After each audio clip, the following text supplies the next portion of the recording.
पूषा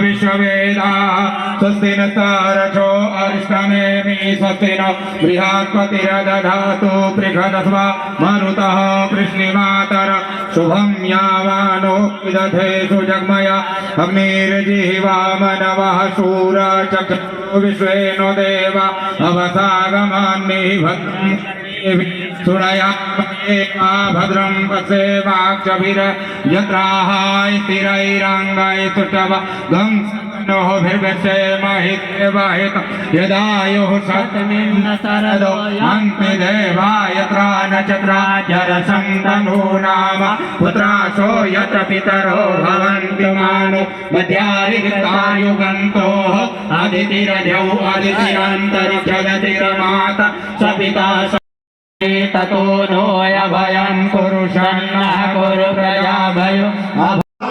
85,127 वर्ष पहले सूरज की पहली किरण जब धरती पर आई थी तो पहला होरा जो था वही दिन माना जाता है, सूर्य का हो रहा था।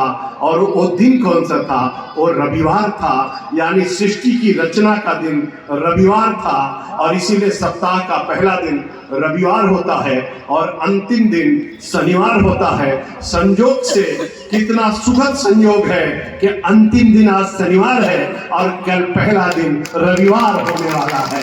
और इसलिए फिर मैं आपसे कहूंगा 1,127 वर्ष अभी रात के 12 बजे बीत जाएगा और कल से जब सवेरा होगा तो हमारा विक्रम संवत 2082 युगांत संवत 5128 वर्ष शुरू होगा।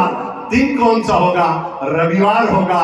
रवि का पहला होरा होगा, सूर्य का दर्शन होगा, अद्भुत दिग्दर्शन होगा। इसलिए शक संवत जब आएगा तो 1946 बीत चुका होगा, 47वां शुरू हो जाएगा।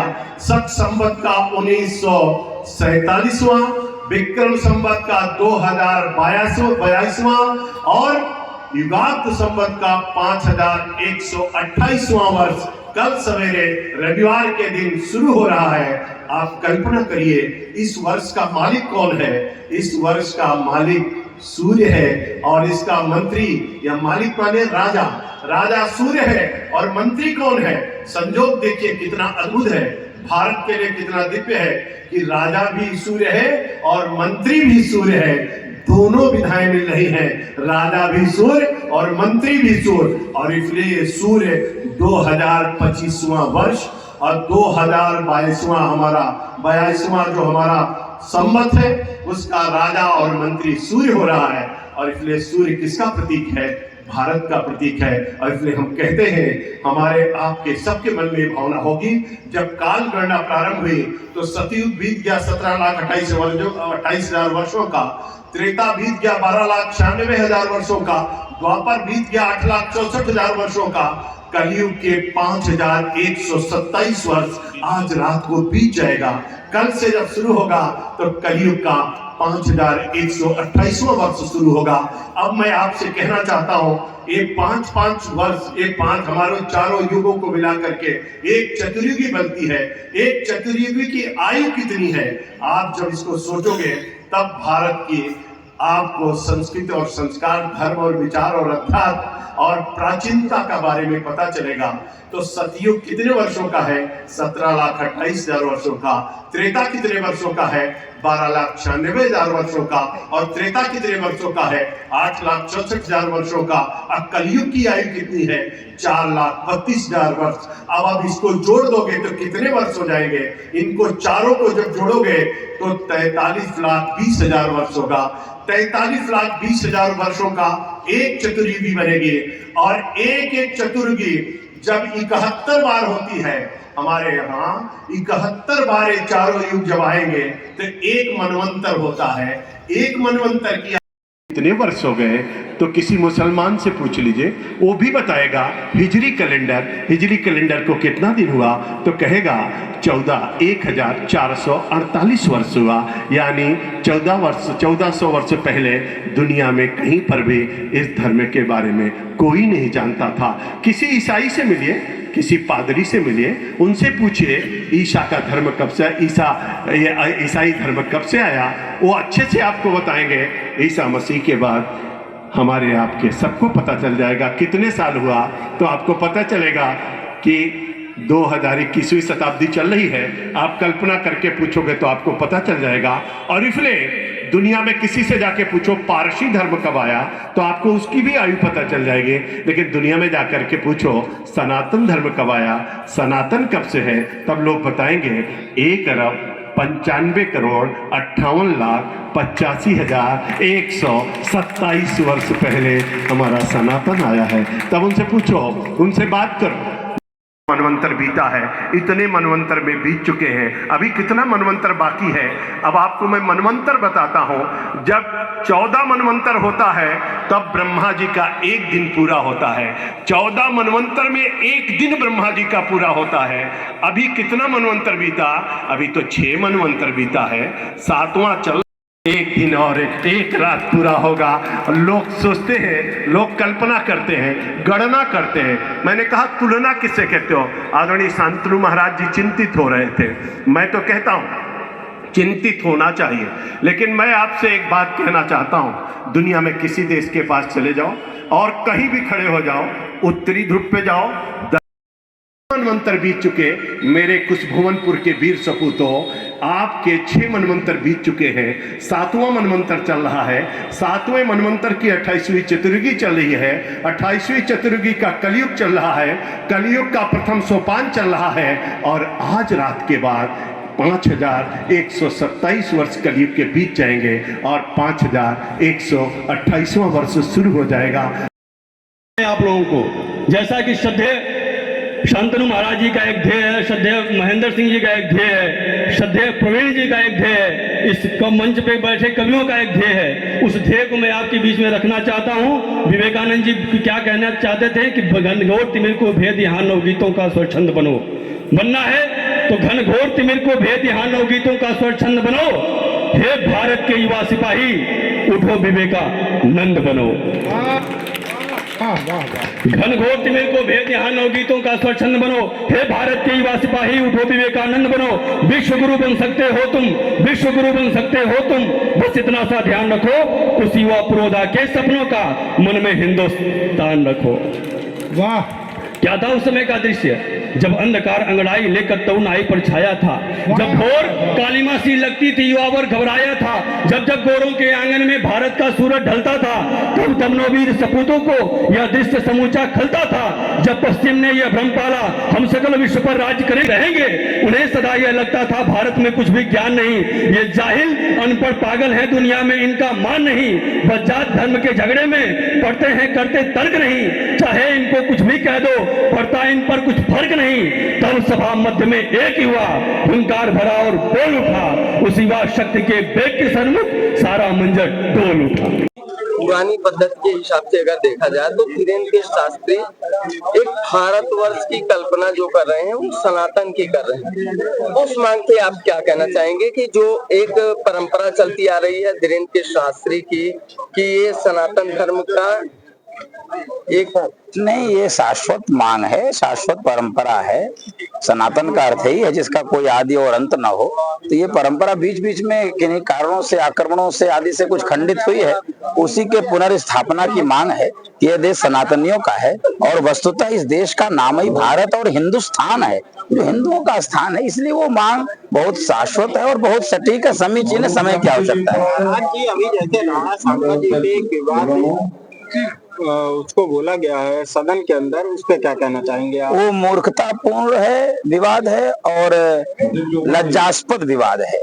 किसी माननीय सांसद अथवा किसी जनप्रतिनिधि के द्वारा इस प्रकार का शब्दावली का प्रयोग ये भारत की अस्मिता पर प्रश्न चिन्ह है, भारत की एकात्मता, अखंडता और भारत के महापुरुषों की जो यह परंपरा रही है उसको समाप्त करने का एक षड्यंत्र किया जा रहा है, भारत को तोड़ने का षड्यंत्र। और जिन लोगों ने उनको जिस भाषा में जवाब दिया है मैं उनका समर्थन करता हूं और भविष्य में ऐसा कोई कुकृत्य न कर सके इसके लिए मैं चेतावनी देता हूं। यदि ऐसे शब्दों का प्रयोग दोबारा कोई करेगा तो उससे ज्यादा भर्त्सना और कड़े शब्दों में और किसी भी सीमा पर जाकर भर्त्सना और उसका प्रतिशोध किया जाएगा। ऐसे लोगों को सांसदों में ले जाना, सांसद में बैठाना, इसके पहले भी कई विवादित इस तरह का आ चुका है। वो जो लोग बैठाते हैं उनकी मंशा स्पष्ट है, जिस दल का वह प्रतिनिधित्व कर रहे हैं, जिस दल से वो राज्यसभा में पहुंचे उनकी मंशा स्पष्ट है। वो बाबर और औरंगजेब को ही मानने वाले लोग हैं, उनके ही उसकी स्थापना करने वाले लोग, इसलिए ऐसे लोग वहां सदन में पहुंचे। महाराज गाजी और राणा सांगा क्या कहना चाहिए?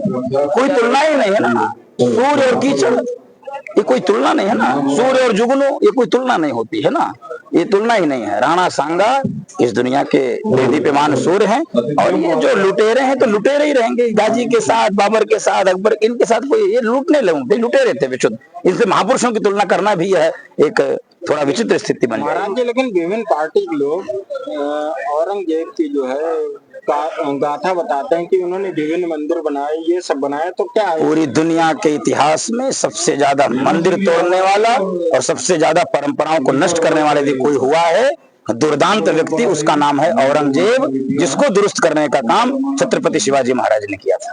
आपका कोई प्रश्न? जैसे तकनीक बहुत तेजी से जो है भारत में एआई के रूप में आ रही है, ग्रोक एआई एक नया एविडेंस और कुणाल कामरा जैसे लोग सोशल मीडिया की हाइप बना करके एक नया विकल्प और एक नया विपक्ष खड़ा कर रहे हैं। इनसे निपटने के लिए सनातन धर्म में आप जैसे कथावाचक की क्या रणनीति? हम लोगों की एक गौरवशाली परंपरा है। कुछ भी कोई भी तकनीक जो होती है वो सार्वकालिक नहीं होती है, वो बहुत ही थोड़े दिन के लिए होती है। देखिए कितना भी गूगल आ जाए, लेकिन जो गुरु के चरणों में बैठने की परंपरा है उससे जो सीखने की परंपरा वो नष्ट नहीं हो सकती है।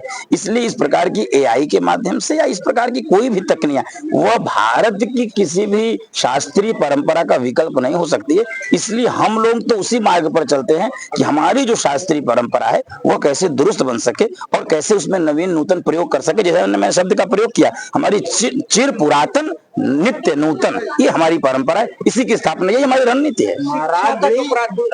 शिक्षा का जो प्राथमिक चरण है वो कहीं ना कहीं अंग्रेजी कल्चर विकास की तरफ भागता जा रहा है। तो ऐसे में शिक्षा में प्राथमिक शिक्षा या मिडिल शिक्षा में बड़े परिवर्तन मैंने सैकड़ों बार अपने व्यासपीठ से भी और ऐसे कार्यक्रमों के मंचों से बोला है, भारत की सामान्य शिक्षा हिंदी ही नहीं, भारत की जो भी भाषा है, बंगला हो, मराठी हो, गुजराती हो, असमिया हो, कोई भी भाषा हो, कन्नड़ हो, मलयालम हो, तेलुगु हो, इन भारतीय भाषाओं में ही भारत की प्राथमिक शिक्षा होनी चाहिए। और मैं आपके माध्यम से कहूं, दो विषयों की शिक्षा, चिकित्सा की शिक्षा और विधि कानून की शिक्षा अनिवार्य रूप से हिंदी भाषा में और अपनी मातृभाषा में हो, ताकि सामान्य जनमानस उस बात को ठीक से समझ सके और ये क्रांतिकारी परिवर्तन और काम करने की आवश्यकता है। महाराज जी अभी कर्नाटक में और राणा सांगा पे उत्तर प्रदेश में एक जंग सी छिड़ी है, क्या कहना चाहिए? देखिए, भारत की संस्कृति, भारत की सभ्यता, भारत का संस्कार, भारत का अध्यात्म, भारत की वाणी, भारत की वीरता, ये पूरी दुनिया से परिचित है। और मैं मानता हूं कि कल से हमारा विक्रम संवत 2082 शुरू हो रहा है, जिसमें आज कुशभवनपुर में एक अद्भुत कार्यक्रम का आयोजन किया गया, जिसमें हम सब लोग आए हैं। और उस कार्यक्रम की भव्यता और दिव्यता देख करके मैं अभिभूत हूँ। आपके माध्यम से संपूर्ण उत्तर प्रदेश को, देश के लोगों को कल के 9 संवत्सर की, 9 वर्ष की बहुत बधाइयां देता हूं। भारत हमारा नंबर 1 का देश दुनिया के अंदर बने, उत्तर प्रदेश भारत में नंबर 1 का प्रदेश बने और सबके जीवन में खुशहाली आए। कल से नवरात्रि है, नवरात्रि की भी ढेर सारी शुभकामनाएं आपके माध्यम से मैं देता हूं। साहित्य और सनातन में पूरी तरीके से जंग के हालात हैं, कहीं ना कहीं वहाँ आतंकवादी गतिविधियां हो रही है, इसका भारत पर कोई फर्क पड़ने जा रहा है क्या? देखिए, भारत पूरी तरीके से मजबूती के साथ खड़ा है। मोदी जी के नेतृत्व में आर्थिक दृष्टि से, राजनीतिक दृष्टि से, सामाजिक दृष्टि से, सैन्य दृष्टि से आज भारत दुनिया के अंदर बहुत मजबूती के साथ खड़ा है। इसलिए भारत को कहीं से कोई दिक्कत नहीं है। सर, साहित्य और सनातन एक पद्धति पे चलते आ रहे हैं। आज महाराज शांतनु महाराज भी आपके साथ हैं। इन्होंने भी एक स्टेटमेंट दिया है कि कहीं ना कहीं साहित्य अपने पद्धति पे आएगा, क्या कहना? नहीं, साहित्य और सनातन, विरासत और विकास, संस्कृति और संस्कार, ये सब हमारे आभूषण हैं और इनके माध्यम से ही भारत प्रगति करता रहेगा और दुनिया का नंबर 1 का देश बनेगा। विधायक ने प्रेस कॉन्फ्रेंस की थी, जैसे योगी सरकार के 8 साल पूरे हुए हैं, उसके उपलक्ष्य में जहां तक देखा जाए सुल्तानपुर में एक चीनी मिल है जिसका जीर्णोद्धार नहीं हो पा। उसके अलावा कोई यहाँ पे बहुत सारे विकास लगी है, बहुत सारे विकास कार्य हुए हैं और जो बाकी है वो सब पूरे हो जाएंगे, कि जो नहीं हुआ वो सब हो जाएगा।